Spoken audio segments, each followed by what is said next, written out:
তারকেশ্বর থেকে মাত্র ২৪ কিলোমিটার দূরে হুগলির নীলাকাশে রয়েছে বহু প্রাচীন মা ভৈরবী মায়ের মন্দির। মধ্যযুগে এই অঞ্চল ছিল ভুরসুট পরগনার অন্তর্গত, যেখানে একসময়ের তান্ত্রিক বাগদি যোদ্ধা দশবল চণ্ডডামর তার গুরু ভৈরব ঘণ্টের আদেশে এখানে মা ভৈরবীর মন্দিরটি প্রতিষ্ঠা করেন।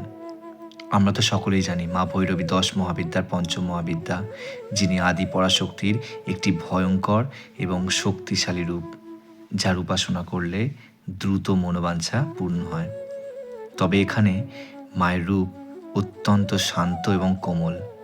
মা এখানে চতুর্ভুজা এবং অরুণ বর্ণা। দেবীর বাম হাতে রয়েছে খড়গ এবং অসুরের ছিন্ন মস্তক, এবং ডান হাতে রয়েছে বর মুদ্রা এবং অভয় মুদ্রা। দেবী এখানে অসুরের ওপর দণ্ডায়মান, এবং দেবী এখানে সপরিবারে বিরাজমান। মায়ের সাথেই দেবী লক্ষ্মী, সরস্বতী, কার্তিক এবং গণেশও পূজিত হন।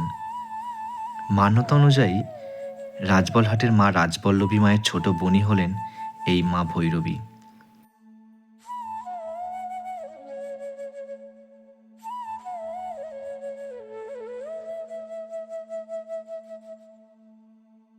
মন্দির চত্বরের সামনেই রয়েছে সুবিশাল দিঘি, যা বটগাছের ছায়ায় পরিবেষ্টিত।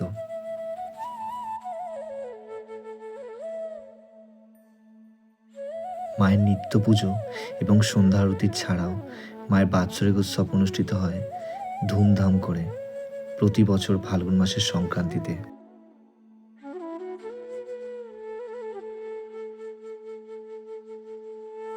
মায়ের মন্দিরের পাশের মন্দিরেই রয়েছে স্বয়ং মহাদেব এবং প্রভু জগন্নাথ এবং নিত্যানন্দ মহাপ্রভুর মন্দির।